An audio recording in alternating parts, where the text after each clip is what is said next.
Buenos días, hoy tenemos una visita muy especial a Andreu Missé, el autor de este libro, La gran estafa de las preferentes. Yo creo que en este libro todo aquel que esté interesado en saber lo que ha pasado en este país va a encontrar muchas respuestas. Andreu, muchas gracias por venir. Muchas gracias a vosotros por haberme invitado. Nada más empezar la introducción, nos dices, este no es un libro contra la banca.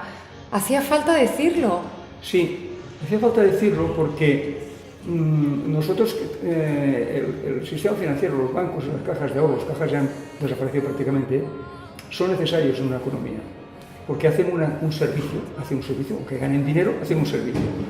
Es decir, lo que pasa es que este servicio y esa labor la tienen que hacer como los demás actores de la sociedad, no por encima de la sociedad. Y por tanto, si están como los demás, no pueden cometer abusos, no pueden avasallar, no pueden tratar por encima ni a los ciudadanos, ni a las instituciones, ni a los diputados, ni a los supervisores. Es decir, y lo que ocurre en España es un fenómeno muy particular, porque claro, cuando uno analiza por qué ha ocurrido esto, que ha habido 1 millón de afectados, y de todas prácticamente todas las entidades han cometido más o menos ese tipo de abusos, o similares como de las cláusulas suelo, o otros, o de los juegos y todo eso, pues claro, cuando tú ves todo eso, dices, bueno, ¿qué es lo que está pasando aquí? ¿No? Entonces, para mí lo fundamental es que los bancos no vuelvan a cometer, o no puedan cometer, no tengan margen para cometer abusos. Y nosotros lo que nos tenemos que preocupar es las actividades que no son respetuosas con la ley, como ha ocurrido en esto. Por ejemplo, aquí había una legislación comunitaria que estipulaba muy bien cómo se tenían que comercializar determinados productos, y se lo han saltado. Totalmente. Entonces, claro, esto dice, mire usted, es que si yo tuviera un sistema bancario como el que hay en otros países, porque otro fenómeno, eso no ocurre más que aquí.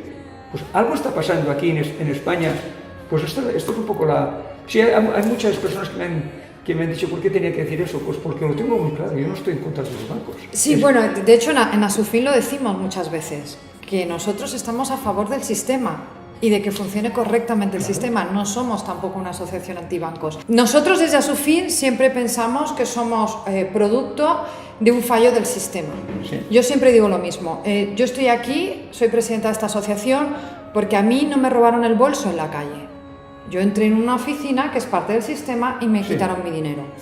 Pero también decimos que cuando estamos judicializándolo todo, que no es para nosotros la mejor respuesta, ni mucho menos, es porque los otros actores del sistema han fallado. Han fallado el regulador, han fallado los políticos y ha fallado la propia banca, que no ha reconocido sus errores y no ha atajado antes, a tiempo.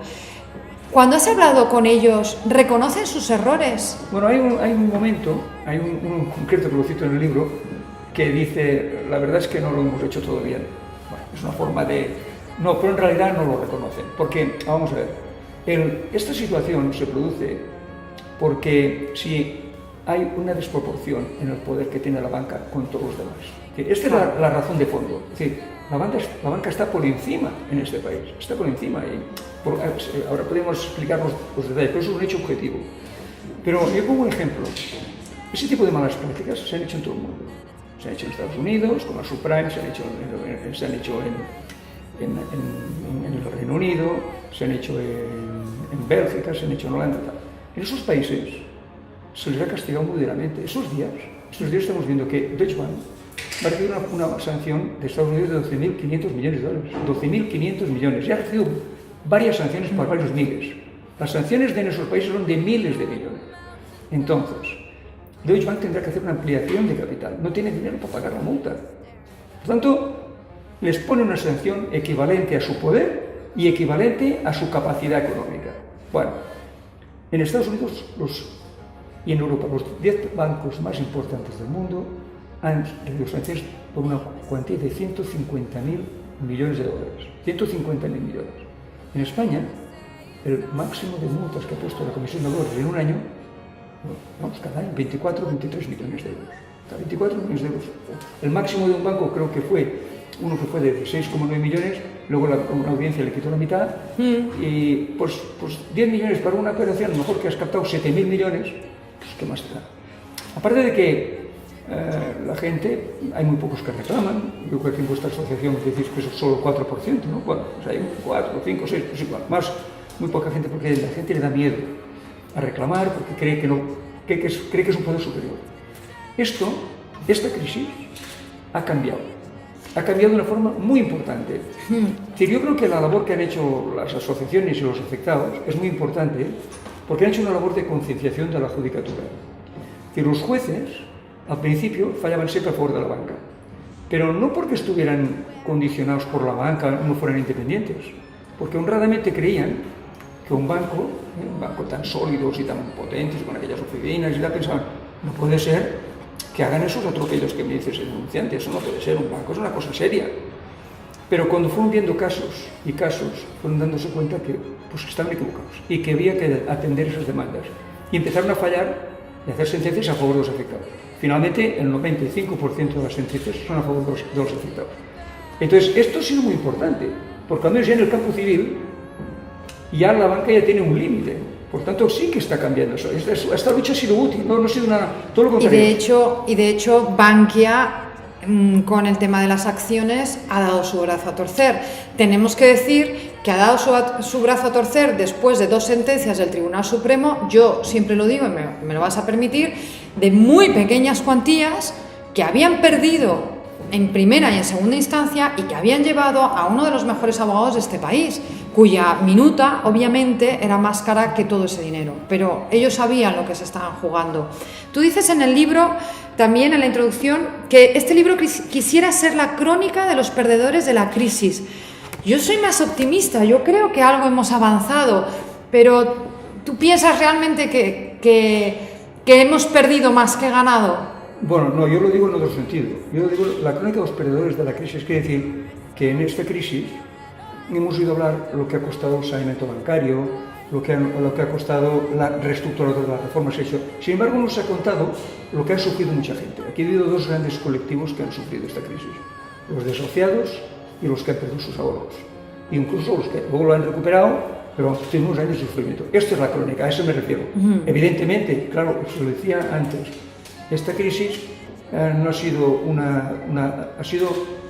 la suma de muchas protestas, de muchas peleas, de muchas batallas que han ganado en muchos casos, porque al final el Estado tuvo que organizar unos arbitrajes que, aunque fueron parciales, aunque fueron, bueno, liberaron a cientos de miles que no dinero. Otros, pero quedaron 125.000 que no pudieron hacerlo. Han conseguido que la gente demande y gane las demandas.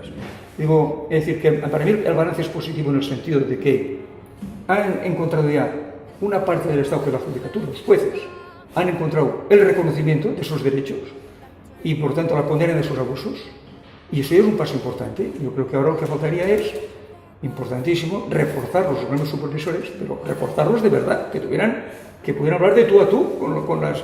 Claro. Porque cuando ellos estuvieron inspeccionando e investigando las malas prácticas, pasaron muchos meses hasta que pudieron parar eso. Hasta noviembre de 2011 solo llevaban investigando casi un año. Claro. Aquí, además, a mí me gustaría preguntarte un par de cosas más, pero sobre todo, por ejemplo, el tema de las demandas colectivas, que lo señalas aquí. Poner de manifiesto la necesidad. Pues estamos pidiendo una cosa que existe en otros países como Estados Unidos. Tampoco estamos pidiendo ninguna cosa. Es decir, mire usted, cuando Estados Unidos... Y en algunos europeos también funciona mucho mejor. Exactamente. Es decir, pero pongo el ejemplo de Estados Unidos, que es como el emblema del sistema capitalista, más capitalista. Muy bien, pues mire, allí hay un sistema de protección a los ciudadanos cuando hay una actividad, digamos, que afecta a un colectivo, por ejemplo, una actividad perjudicial, que puede ser pues, una fábrica de tabaco, o bien puede ser cuando hay una desgracia ecológica, pues no tiene sentido que cada afectado vaya haciendo una demanda, sino que mire ustedes que todos son iguales, solo hay que probar que yo esté en la misma situación que el otro. Entonces, esto es un problema del legislativo en este caso. En España no existe, el desarrollo suficiente se hizo en reformas, en la ley de enjuiciamiento civil, para adaptar, y se dieron pequeños avances, pero es insuficiente la regulación. Por tanto, esto es un problema de ley, es un problema que hay que modificar la legislación para que cuando ocurra una situación que hay un colectivo de perjudicados, pueda ser mucho más fácil su defensa, claro, y menos costosa, y luego el resultado más justo, para que no haya sentencias contradictorias sobre lo mismo. Claro. Luego, otra de las cosas que a mí me gustaría tratar en esta entrevista es verdad que las preferentes atacaron a un colectivo muy sensible, como son pues todos nuestros abuelos, que se cargaron todos sus ahorros, pero también ha habido muchísimas estafas en este país, IRPH, swaps, hipotecas multidivisa, estructurados, en fin, infinito, que se ha sensibilizado menos, a lo mejor desde los medios de comunicación. Yo tengo una teoría que te traslado, a ver tú qué opinas, y es que probablemente las preferentes, aparte de que el colectivo fuera más sensible y empatizáramos más, la realidad es que estaban detrás unas cajas politizadas y que era mucho más fácil hablar de esas cajas politizadas que estaban cayendo que hablar de un banco como el Santander o como el BBVA que tienen un poder que ya no tenían estas cajas que estaban cayendo. ¿Tú cómo ves esto? Bueno, en realidad las malas prácticas estaban generalizadas, como muy bien dices.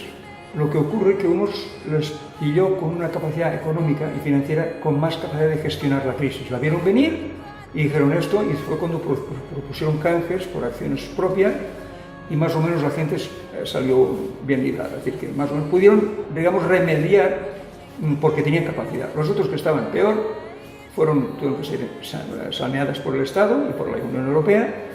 Y esto además esto ya entramos en un debate político total.